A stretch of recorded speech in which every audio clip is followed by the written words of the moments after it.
have choices, and here you're choosing to be with us on the mailbox. The mailbox is brought to you today by Solid PVC Pipes, manufactured in Jamaica by Fosrich Company Limited. We're looking at ADHD. ADHD is a neurodevelopmental condition featuring a persistent pattern of inattention, hyperactivity, and/or impulsivity that interferes with overall functioning. Symptoms can present differently depending on several factors, including your age, your gender, and the environment. The types of attention deficit hyperactivity disorder include inattentive ADHD. Inattentive ADHD results in predominant symptoms of distractibility, poor focus, and forgetfulness. Then there's impulsive hyperactive ADHD, and this is referring to behaviors such as interrupting, restlessness, and feeling perpetually on the go. Then there's combined ADHD. Individuals with combined ADHD experience both inattentive and hyperactive symptoms. There are some common signs of ADHD in adult men include problems with focusing, an inability to multitask, and compromised time management skills. Even when men are outwardly successful, they may experience poor stress management skills or difficulties staying on task. Some may also have mood swings and a diminished tolerance for stress and frustration. This is the program designed for men with guests who are men, hosted by men. It's aired every Wednesday unless it's a holiday at 5:30 p.m. right here on Love 101, the family station. It's the mailbox. Courtney. Hey, Kevin. Good afternoon, World Wide Web. Good afternoon to all our listeners and viewers on YouTube and Facebook. We thank you for making Love 101 your station of choice. We're talking about the topic men and ADHD. October is ADHD Awareness Month and affects 8 to 10% of males worldwide. Males are 2 to 3 times more likely to be diagnosed with ADHD than females and may experience symptoms such as hyperactivity, restlessness, and forgetfulness. Thank you for joining and being here with us today. I'm Courtney Morrison. Courtney, a very important subject, especially for our boys to men. We have our very special guest this evening is Mr. Adhd Brown, Associate Counseling Psychologist. And I want to share a little bit about my friend and colleague, Adhd Brown. Let me share with you that Adhd Brown served full-time as the youth director for 8 years in the Mona and Maumee River Baptist Circuit, 2 years at Maumee River Baptist and 6 years at Mona Baptist, and now works full-time as a psychotherapist at Family Life Ministries. He's also a graduate of Caribbean Graduate School of Theology and holds a Master's of Arts in Counseling Psychology. Man and man, Adhd is a Christian and committed his life to Christ at age 5. At the age of 6, he was diagnosed with attention deficit hyperactivity disorder, ADHD, and has experienced and studied varied approaches to living fully with ADHD. He also seeks to help those with ADHD while continuing the lifelong journey of overcoming in spite of ADHD. Adhd has been married for 6 years to his beautiful wife, and it is true, and his dear friend Annalie Gray Brown. His mission statement is to experience and facilitate spiritual renewal, fruitful relationships, and restorative growth through God's grace and truth.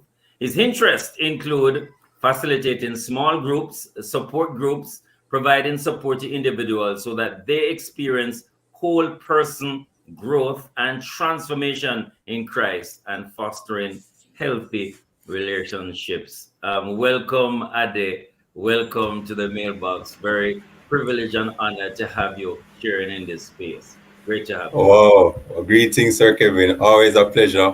Feel well welcomed. Good to be here with you and Pastor Courtney. Good to see you again. You Good to know, see you again, I see too. you more. I see Kevin more regularly, but it's so great to link with you again, Pastor Courtney. It's been a while, and good to see you. Thank you, You're looking sir. The well, man. privilege is mine and the honor as well. It's good to have you. It's great to have such a young man who is so accomplished and ready and willing to share with us and be vulnerable and open about his own, uh, Yeah. all that's happening with him. So Definitely. it's good to have you, sir. It's a pleasure. But man and man, remember, we want to hear from you. We're live on Facebook and YouTube at Love 101 FM Jamaica. Remember, you can leave your comments via our WhatsApp line at 876-997-3125. Also, we're on TikTok at Love 101 FM Jamaica. This is a mailbox. We are in for an informative, educative program this evening, and we want to ensure that you call someone, tell them that we are on. Kevin, how was your Heroes Weekend? Did you feel a sense of liberation and freedom? Was I it did, it was pretty heroic. I was in Cool Mandeville at a camp with Hampton Green. So I had the opportunity of speaking there for 3 days with some wonderful people at a family camp, young people, children, adults as well. And so it was a great time, and we did reflect on what God has done with, blessing us with so many heroes in Jamaica. And we focus on some of the heroes in the scripture. So it was a great, great time. How about you? awesome? Awesome. Well, myself and Reverend Dexter Johnson helped Bishop Adhd up there in Shooters Hill Passion View to help to Uh, launch a campsite, a revival campsite that she's having up there. Trust me, it could have only been God that took me up there. If it weren't for a gentleman who I met on the road to carry me up there, I would not have gone. Man, that place is far. Reminds me of the original disciples of Christ. They put churches where no other churches are. And uh, their theme was that they are Christians only, but not the only Christians. So they don't compete. Blessings to you, Bishop. Glory to God. Well done. uh. So, ladies, what Uno say, we can't leave you out of this conversation. So, the question that we're going to ask you, ladies, to answer is the society tolerant of persons who have been diagnosed with ADHD? Is the society tolerant of persons who have been diagnosed with ADHD? You can participate in the program by leaving us a message via WhatsApp, Facebook, and YouTube. Remember, females, remember no calls or voice notes allowed. Allow the man them to do the calling or the voice notes, but you can interact on social media, WhatsApp, Facebook, YouTube, and please give us your views, your perspectives on the question. As a society, are we tolerant of persons who have been diagnosed with ADHD? So, shout out time now, Courtney. Before we do the shout out, I just also want to say a word of commendation to Reverend Hewitt Harriet, of the head of the Spanish Town Ministers Fraternal. They had a function on Sunday evening at the Greendale United Church, also to Pastor Roger Stewart of Greendale United. Well done, Reverend Yvonne. Well done. Yes, so Uh, let's give that shout out. Adi, I know you are no stranger to us. At this time, we normally would give a shout out after three and shout out Monday. yeah. So we're Okay. gonna do that after three. Are you ready? One, two, three. Monday. Monday. Yeah. It's Yes. always exciting to do that for me. It never gets old. We've been doing that for what, No. 12 years now? It Yeah. never gets old. But before we head into the main discussion, it's now time for us to get into the segment we dub Draft. That's the direct response for the featured theme, where we preliminary open the way to our main segment. Here's the question we want to ask you, Sir Brown. Is the society tolerant of persons who have been diagnosed with ADHD? Yeah or nay? Wow, that's an interesting question. I think it's difficult to say whether society is, because first of all, society on a whole may not understand what it is, and so you can't tolerate what you don't understand. You Mhm. know, Mhm. um, there are those segments of society where I suspect as people have been learning more, they are becoming more tolerant. And then there are others who are learning, but they don't believe it exists, they don't agree with it. so that there's no tolerance. And I think, but I think generally, what we really need is we actually need more awareness in order to be able to become more tolerant as a society. Yes, I agree with you, Sir Adi, because I think most people are not even necessarily able to identify that syndrome or what is happening, much less to know whether or not they're being tolerant. Kev, any No, questions certainly. at this point? No, big question. And thank you for the perspective, Ade. Just want to know, from where you sit, what has been the main challenge for you? And I know we're not going into the detail, but Mhm. just, as a young man, and because you look so youthful still, and still being able to accomplish so much with Yes. what are some of the drawbacks, what would you say one of the most difficult thing for you, on this journey so far, Ade? Well, one of the things, as I said, that you just noted about my accomplishments. No, I can tell you, it doesn't feel that way. I think one of the biggest challenges is just the sense of wrestling with, self-esteem issues, sometimes shame, sometimes inadequacy, because I have this challenge where I have to put in so much effort just to be able to do some of the things I do. I may have to do things in a way where I have to rely on people more, in order to be able to deal with some of my challenges, regulating my attention, managing emotion, and that kind of thing. And the literature does say that, like, boy, it's not me alone. Men out there who struggle with ADHD, will be diagnosed, still, even if they're accomplishing, they will still struggle. They might, like myself, overcompensate because, boy, I want to be pleased and I want to people to approve.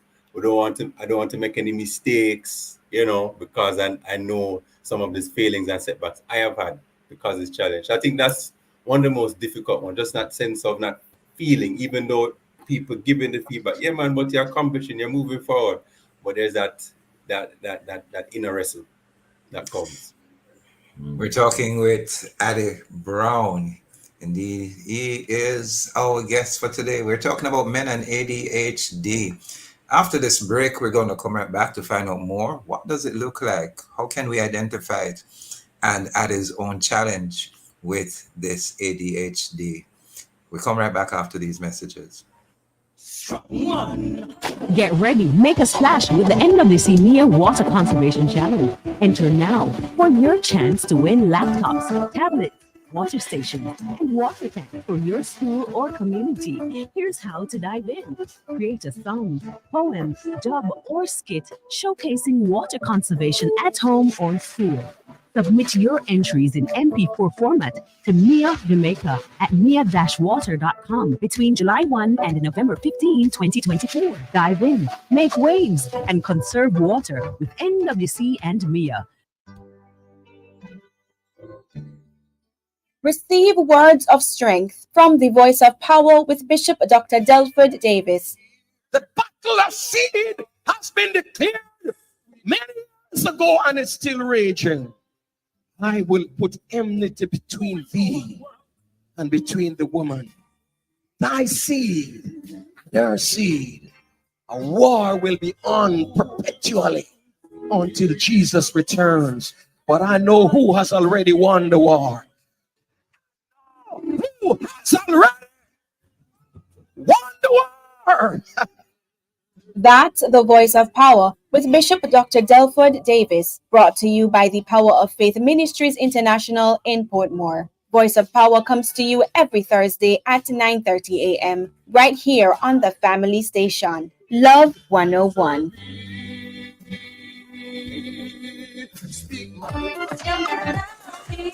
Don't let freshness stitch you when you need it the most. Wash your clothes with Downy Softener to keep dazzling everyone around you from day to night. Try Downy Softener now. The time is now. Beat the clock with the Yard and Road Heroes Day Flash Sale. Sign up for Yard and Road for only $5,300 plus GCT and get a Visa cash card loaded with $15,000 that you can use at the supermarket, gas station, and more. Plus, you can get a Samsung A05 for only $1,999 plus GCT when you sign up. This offer ends soon. Sign up for Yard and Road today. Visit discoverflow.co or a Flow store for more details. Conditions apply. Looking to add a touch of elegance to your room? The Lighting World by Fosrich is having a massive lighting blowout sale. Get your wall lamps, chandeliers, ceiling lamps, fans, and more at amazingly low prices. Sale begins Sunday, September 29, with up to 50% off selected items. It's the Fosrich Lighting Blowout Sale, September 29. Shop and save only at Fosrich. Open Sundays.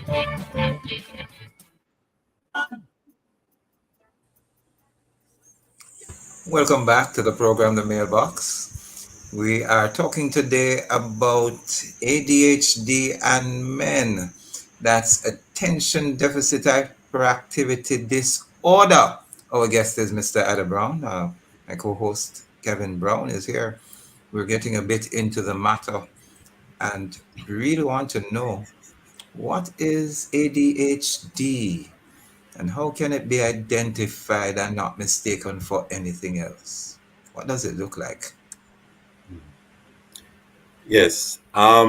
So, Pastor Court, one of the things with ADHD is that it is something that really has to, and we probably will say this at different points throughout the program tonight. I tell people, when it comes to things like ADHD, anxiety, depression, etc., generally, don't diagnose yourself, don't diagnose your neighbor, don't diagnose your cousin, your auntie, your uncle, yes, your partner. It has to be something that is diagnosed by a professional who is knowledgeable about ADHD, trained to do that level of assessment.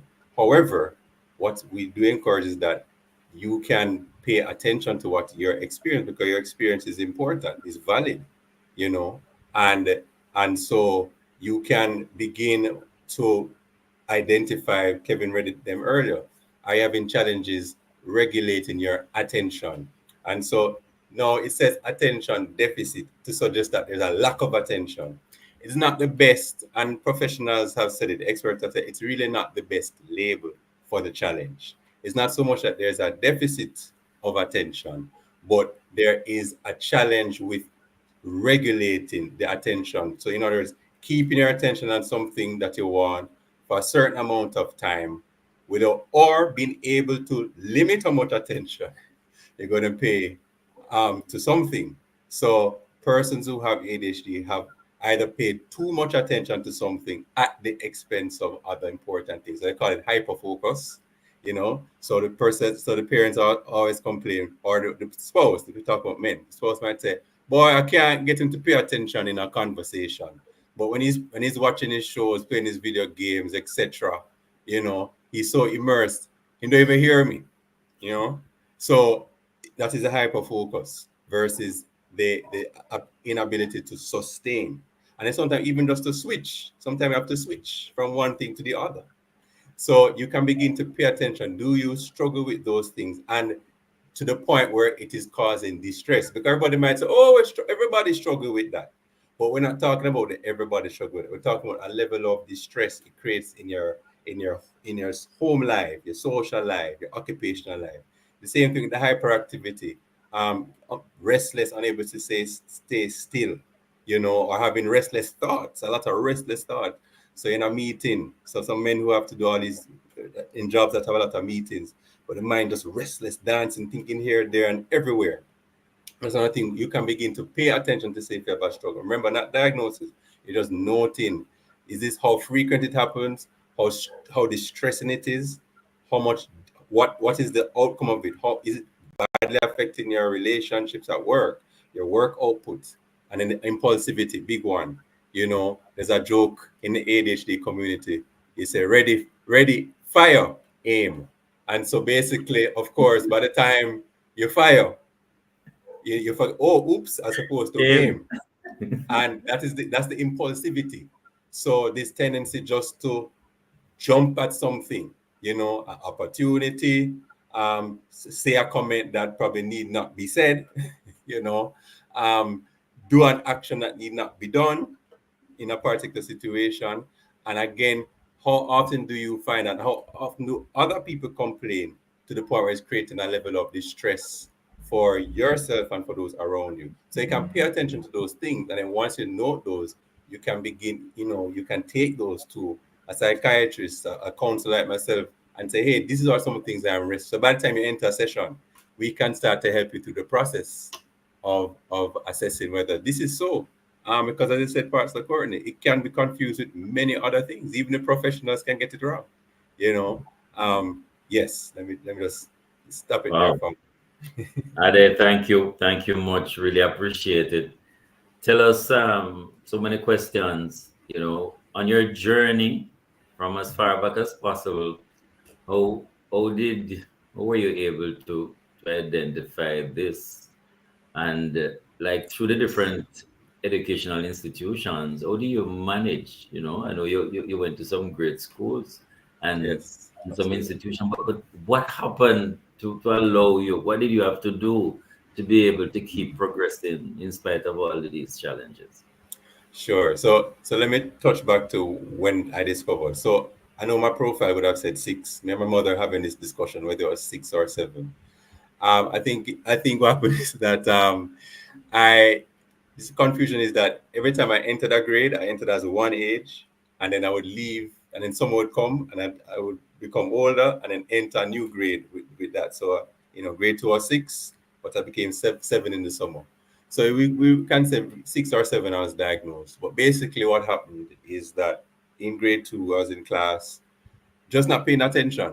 I would be playing with my pencils, kung fu with my pencils and so forth. One time I decided that I was going to become my own barber, start to cut my hair run at random in the class. Again, the impulsivity there. And my teacher would, thankfully, kind of teacher I had, loving Christian woman, very, very gracious, very patient. She would say, okay, Ade, come back, because I'd zone into space, come back. And she would watch these patterns for a while, and then she realized, hey, I need to reach out to his mom and say, I think his son needs to get assessed.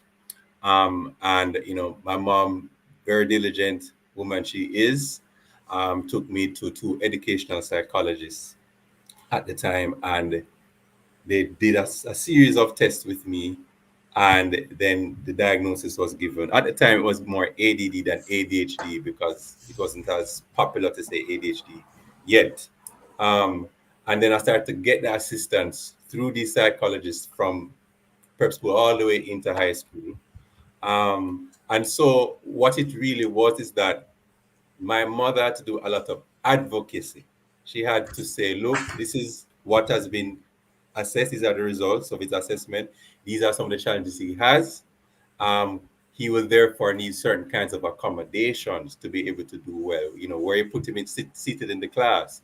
He may need extra checks for if he has written on the homework, extra reminders because I would often leave my homework book at school and forget, lose things, etc.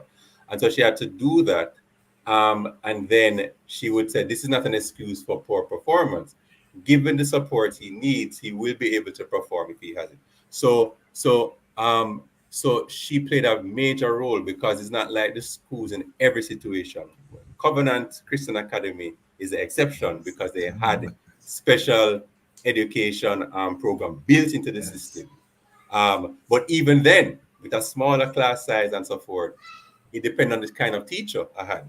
I had a teacher who, was very difficult to navigate for 2 seasons with that teacher, just because of maturity and inexperience and so forth. Whereas that other teachers very loving, very supportive, who really made a difference, who let me to feel love and special and not different because I had a challenge. And they saw me excel as they gave me the support. So I'm just saying that I had that. And in high school, the same thing. I had a strong support at home and then through others, professionally and otherwise.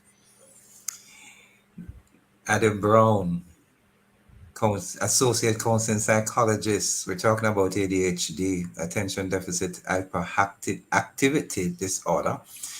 We're happy you were diagnosed and at a young age. What happens if someone is not caught at that young age and we're not understanding what's happening? How do the teachers cope? How does the youngster who is experiencing this deficit disorder actually find sustenance and is able to get the support that you received?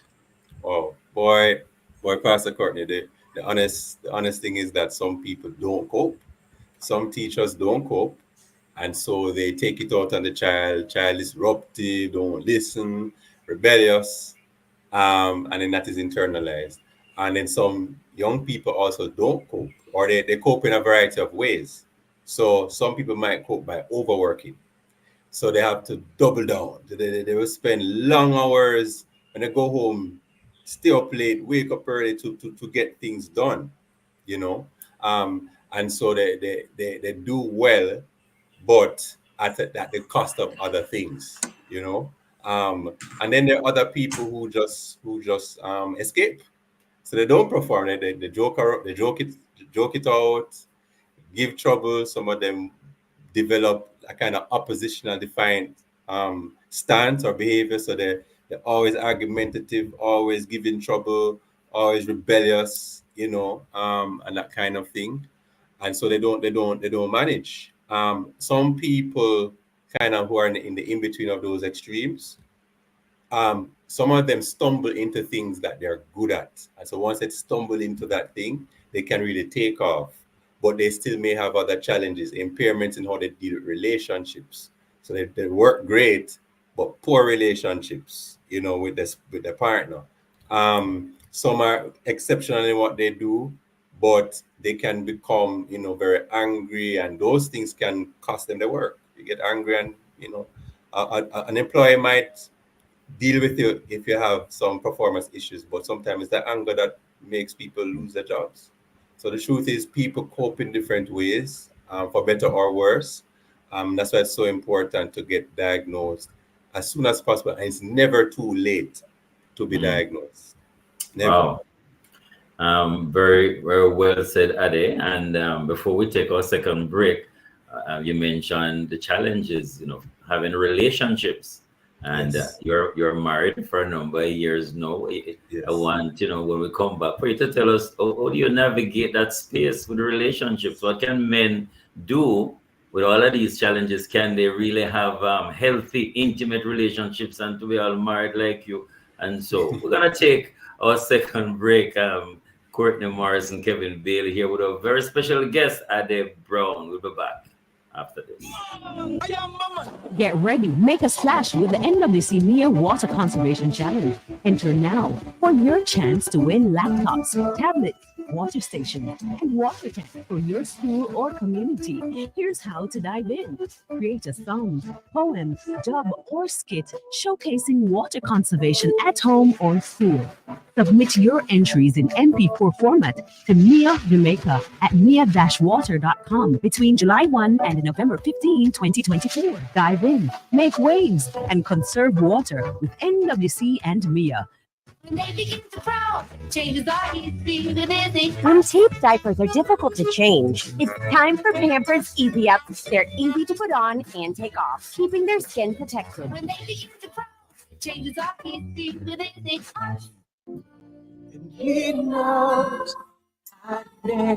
Here is your opportunity to connect with someone who will listen, pray, and give guidance. It's the Ministry of Counseling and Prayer of the Edgewater Baptist Church. Please call 876-220-6474 or 876-332-7956. Weekdays between 8 a.m. and 9 p.m. Saturdays and Sundays between 8 a.m. and 8 p.m. Please talk to someone if you're finding it particularly challenging to cope during this period of crisis. Someone is waiting for your call. Please reach out today, 876-220-6474 or 332-7956. It's the telephone counseling and prayer ministry of the Edgewater Baptist Church. A reminder that somebody cares. Endorsed by Love 101. When I come to the end of myself.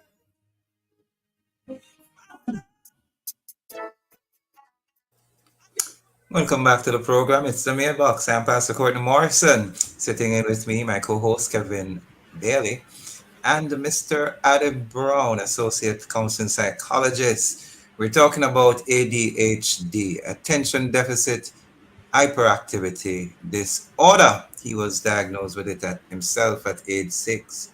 But look at him now. He has his master's and he's achieving greatness. We'd just like to remind you, the mailbox is brought to you today by Solid PVC Pipes, manufactured in Jamaica by Fosterage Company Limited. We're live on Facebook and YouTube. Our WhatsApp number is 876-997-3125. Remember, you can text message us via that number, 997-3125. Kevin, you were asking Addie a question before we go. Married, how do you cope?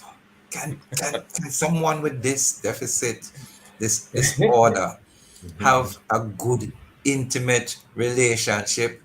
How does it work? Tell us about it. You've been married. All right. Yes, been married 6 years. It has been a journey. It has been a journey. It has been an adventure. And so in short, yes, it is possible to have a meaningful relationship, a fruitful relationship, an enjoyable one. In fact, the truth is that though ADHD, it is a disorder, it does have challenges, it does come with liabilities. It also has a side that is a gift, in that there are certain things that with the type of, I will talk about the brain. When it comes to ADHD, I didn't mention this. When we look at ADHD, you have to look at the brain. Kevin used that word earlier, neurodevelopmental issue. And so that means it has stuff to do with the brain, how the brain is wired. Is a way that the brain operates that's not necessarily bad, it's just different. But with those differences comes blessings and it comes liabilities. Some of the blessings are like, immense creativity, and spontaneity and energy, an ability to kind of read people in a way, not like Oberman reading, no, but really kind of an intuition to pick up on certain things that people are feeling or experiencing. In the same breath, though, the challenge is that, again, the brain is having a challenge of not producing enough dopamine, and that's the chemical that is needed to focus, to regulate, to deal with the restlessness issues. And so you can imagine, if you don't hear what your spouse is saying, the spouse can internalize that as being unloved. That can breed resentment. And then there's the emotional side, emotional regulation, flooded with. So in my marriage, for example, got into marriage in the first 2 or 3 years of marriage. Man, I had these things. I called myself the hopping mad husband. Yeah, man, you know that term, hopping mad, literally hopping mad. At the time I get so angry in the marriage, I literally jump up and down. And then feel embarrassed after that, saying, what am I doing? What's going on? What's wrong with me? Kind of thing. But it was really part of the explanation was a challenge of regulating emotion and find out what are my triggers, what are the things where I'm most vulnerable, and being able to know my limitations. So to say, for example, for my wife to say, hey, it's 9 o'clock tonight. I know you want to talk about this issue. I am not at my best at 9 o'clock in the night. My energies are low. I cannot regulate well at 9. Can we talk about this 10 o'clock tomorrow morning, 8 o'clock when I've rested? Because I want to be able to give myself to you in a way that is fruitful and that is caring, right? Not in a way that is going to be hurtful and destructive. And so those kinds of things, I had to learn some of those things, own some of those challenges. And so it can be very difficult, especially if if partner's not learning about ADHD. So I've tried to continue learning. I've tried to continue to share information with her, so she understands, and it's going to be a continued. We're going to be learning for the rest of our lives together. But the learning, the acknowledgement of limitations is so critical, And what I would say to men who are not married or who are looking to get married again, who discover they have ADHD, before you get married, I'm begging you, man there, real man out there, before you get married, one thing you have to know is that men with ADHD, and it's women, men, everybody generally, but we're talking to men, have a tendency to pick the wrong partner. Pick the partner who is not going to be kind of understanding. It's just a tendency. You don't take the time to think through what kind of person would I need to be with, and so forth. And so persons tend to end up in a marriage that's not a best fit because they don't understand certain things about themselves with this challenge, as well as what kind of support is going to be best for the long haul. Not everybody can sign up for it. And you have so let's put that out there. Thank you, Addy. A young boy in school, age 6, just like yourself, and the teacher is seeing this young man in a corner by himself, playing with building blocks, doesn't want to share. The principal suspend him, put him on behavioral probation because I don't know. Probably there are teachers who are listening. Probably there are principals who are listening. Probably there are family members who are listening, especially as we're dealing specific with boys. Yes. I hope I'm not asking the question. How do they get help? What should the teacher do? What sort of support system? What sort of mechanisms can be put in place to assist, identify, organize such that is happening in schools? Right. That's a very difficult one. It has many layers to it. I know the government has put certain trainings and manuals in place. Sometimes the schools don't always use them. And I would say why, because I really don't know. Sometimes it might be lack of resource, time, etc. It's difficult. We have to acknowledge that first, that it's very difficult for teachers.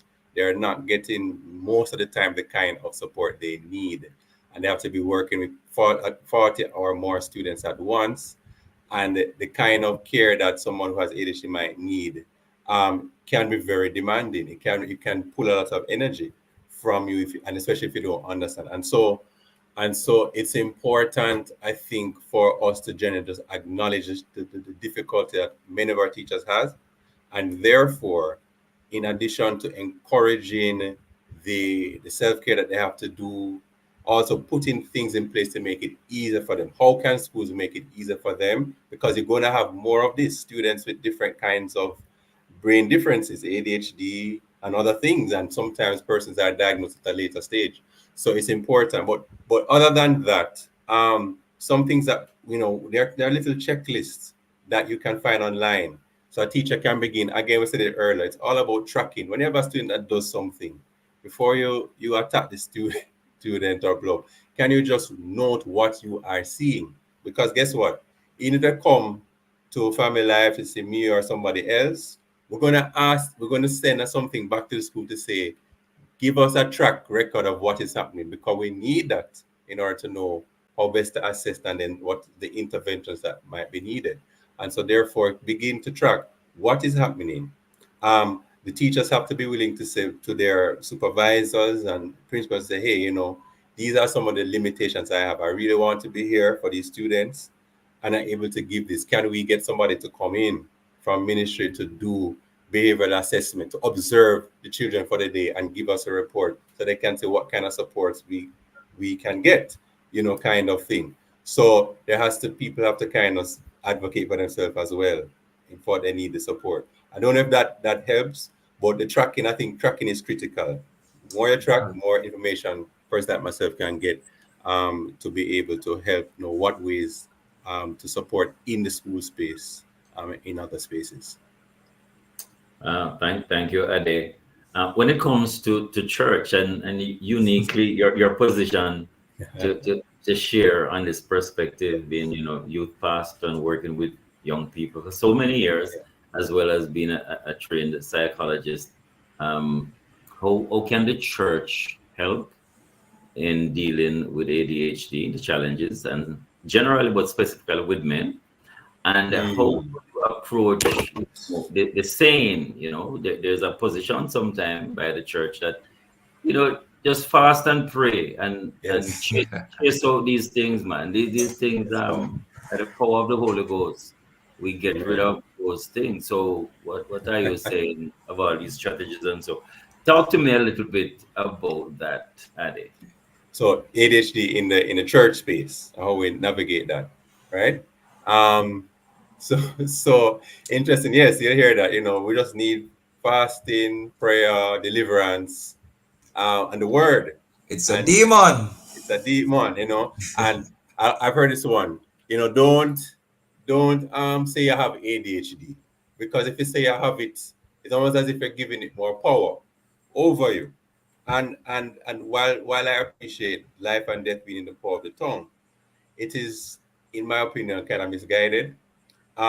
Because the reality is that these challenges are there, you know, and God, in His sovereignty, has allowed me and others to have it. So the church space, what we have to be able to do is look at certain scriptures and things, and look at some of, and with a different lens.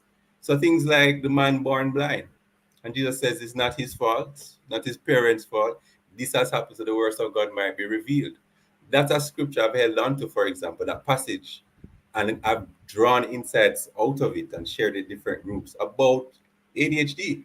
That, hey, God has allowed this thing for a bigger purpose. And therefore it's to be able to become aware. So church can grow in its awareness. We are doing well. We're doing well. Breast Cancer Awareness Month and the other different months, Mental Health Awareness Month.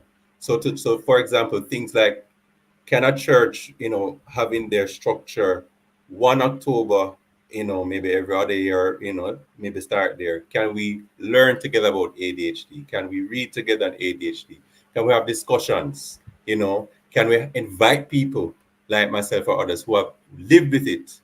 And there are people in the church space who have been formally diagnosed. You just don't know because we don't broadcast. How do we, as deacons and church council and leadership, create an environment where there'll be no more stigmatizing within the church space? If there's any place that stigma is not supposed to take place in the church, but we have to work at it. And we have to, and the beautiful thing is that working on things like this will expose our weaknesses as church, will expose our immaturities, which is what God wants. So many times, sometimes God allows us to dig up things.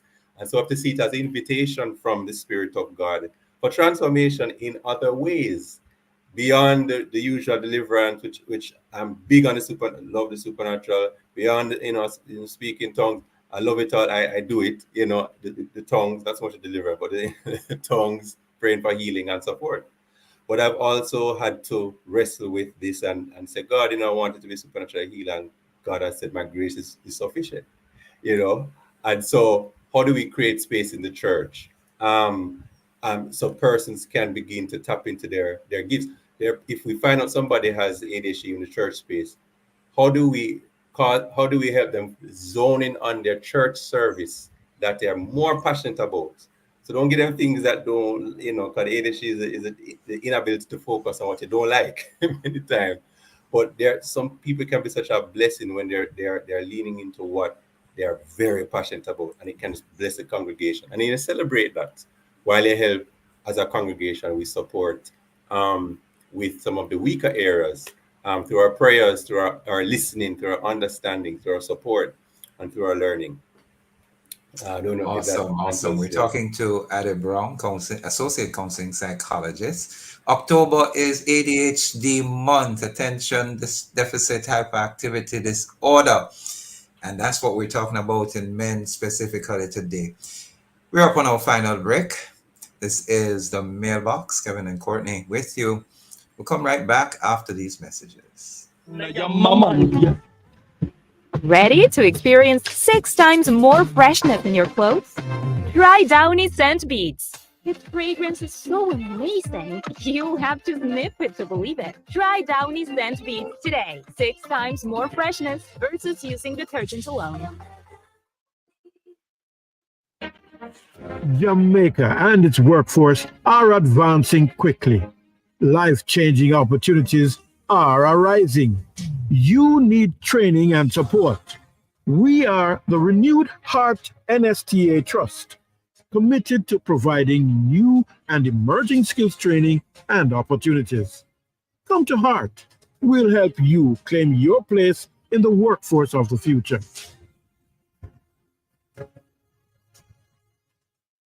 Looking to add a touch of elegance to your room? The Lighting World by Fosrich is having a massive lighting blowout sale. Get your wall lamps, chandeliers, ceiling lamps, fans, and more at amazingly low prices. Sale begins Sunday, September 29, with up to 50% off selected items. It's the Fosrich Lighting Blowout Sale, September 29. Shop and save only at Fosrich. Open Sundays.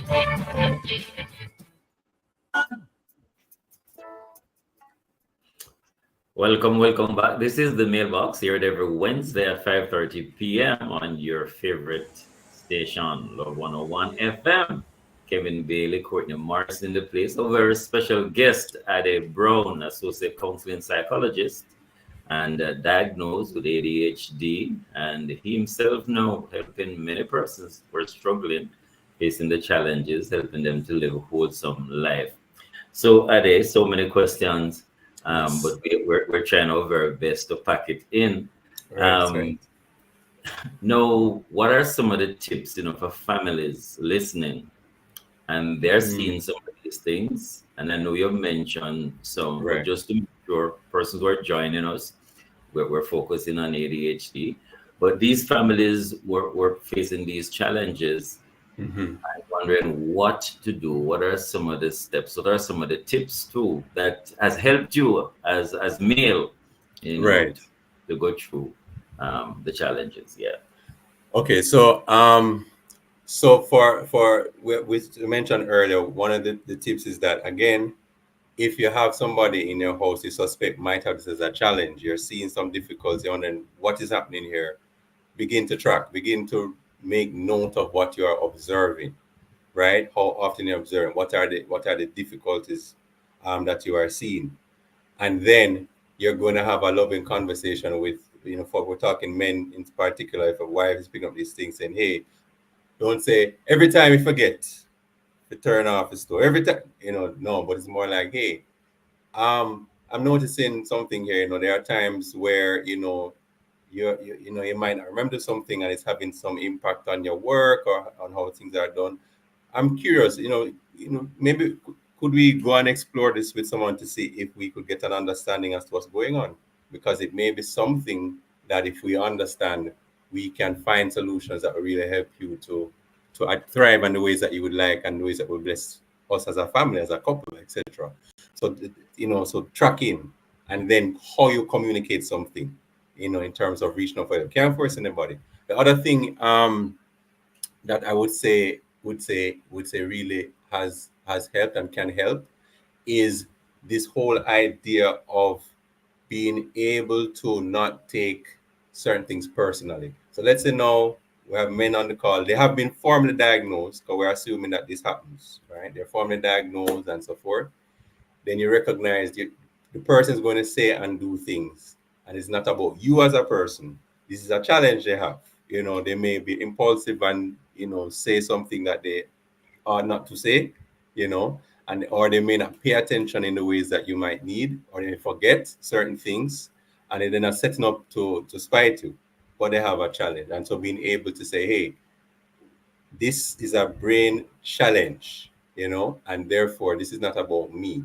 How can I now separate that and therefore still put on the table what I might need? Could we try this instead to help you focus? Could we try that instead? How can I help you? What way can I support you so you can better pay attention? Should I give a signal? Should I gently at the woman, rub your thigh? I'm sure, men, I think us husbands would like that. Instead of the show, like, hey, sweetie, come back here, something like that. Yeah. Definitely. I hope those are some tips that could be helpful.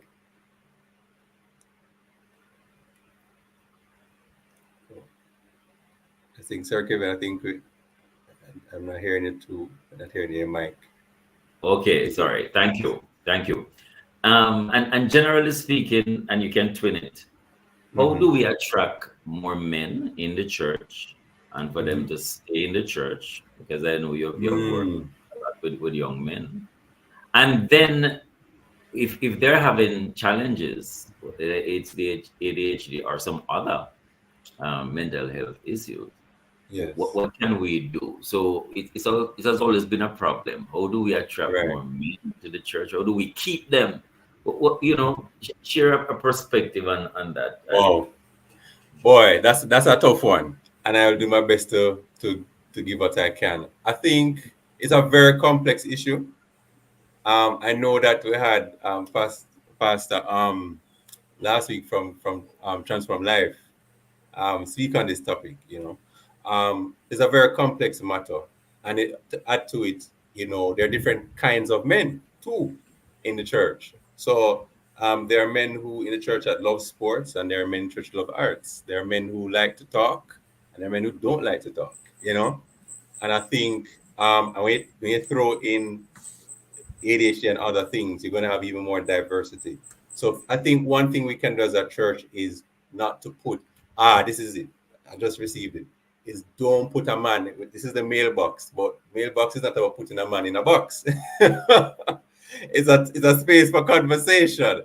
So that's what we mean by mailbox. We don't mean putting the man in a box. And I think that is one of the fundamental things the church can do. Do not put a man in a box. There is no one way for a man to be a man. God has designed men in a variety of ways. And so we have to say, there are some general things across the world. What kind of man is God shaping this or that man to be? Or how can our church space be welcoming all kinds of men to support their growth and development to who God wants them to be, not who society wants it to be, not who the spouse wants them to be, not who the parents want them to be, not who the church wants them to be, but who does God want them to be? And so that, because I think when a man feels welcome for who he is, as God takes the man to where God wants the man to be, I think that is critical. I thank God for my church. They have welcomed me. They have not made me feel any less of a man. They have embraced the kind of man I am, with my different strengths and weaknesses. And I want to big shout out to Mona Baptist Church. Big up in yourself. Love you all. They have done that for me. And I think that's something we can do, to help men. Adhd Brown, I believe you're alluding to small group and support groups as how to help, and one of the things that Pastor Dwight Fletcher spoke to last week. How does one get involved in a support group? Are there support groups that exist once identified?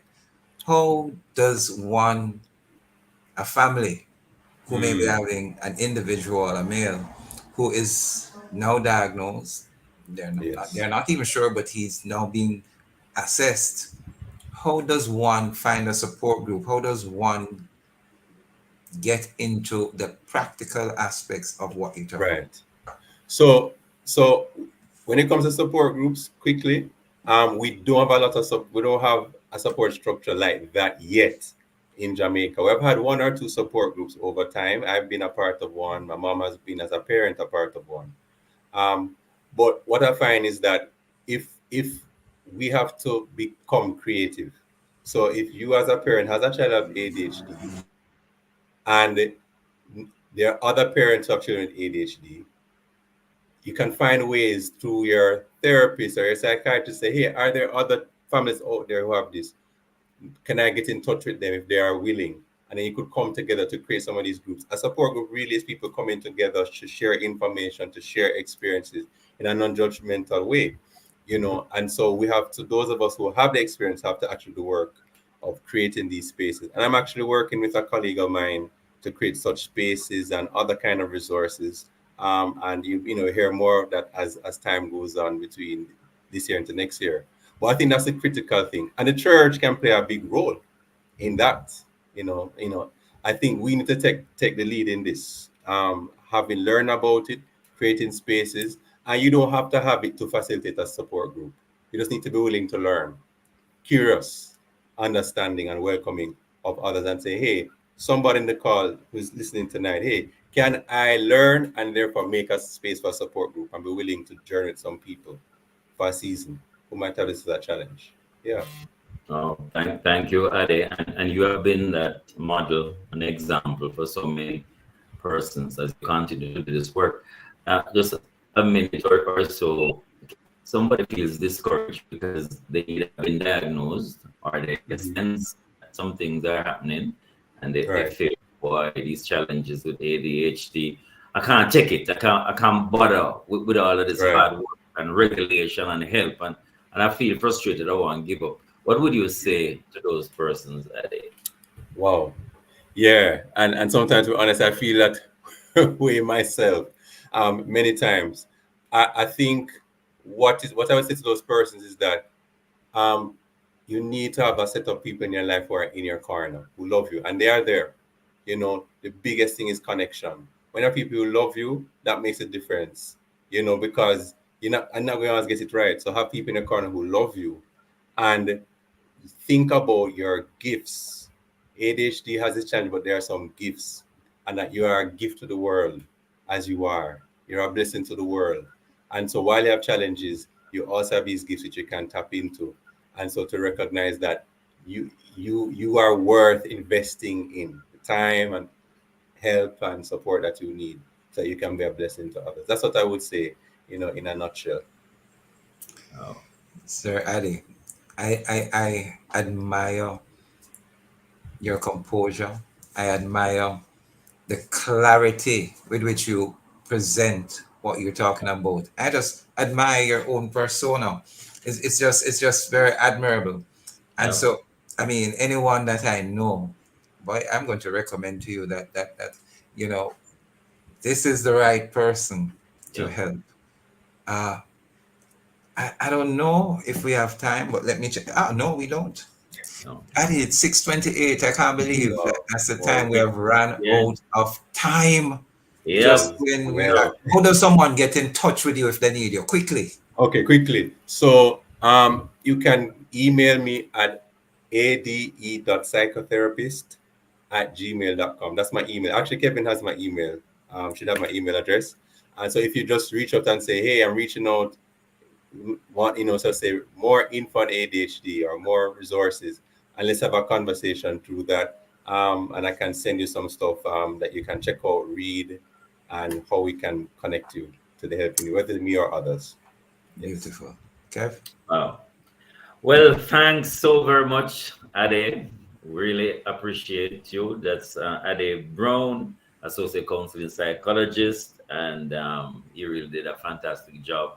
Maybe we have to have him for a part 2, because so many other areas as well. And lots of people say good evening to you all, and lots of feedback there. We don't have time. But thanks to Dr. Nadine Blair, Operations Programs Manager, Jermaine Johnson, our hardworking producer, Timoy Butler, for technical support, and to a very special guest, Ade Brown, Associate Counseling Psychologist. We end the show with this quote: ADHD is not about knowing what to do, but about doing what one knows. Russell Barkley. Yep. Hey, this was the program designed for men with guests who are men. The mailbox was brought to you today by Solid PVC Pipes, manufactured in Jamaica by Fosridge Company Limited. All right, catch you next week, Wednesday. All right, October 30th, 2024, same place, same time, inside the mailbox. What was it? Next week, Monday. Have a great week. Yes.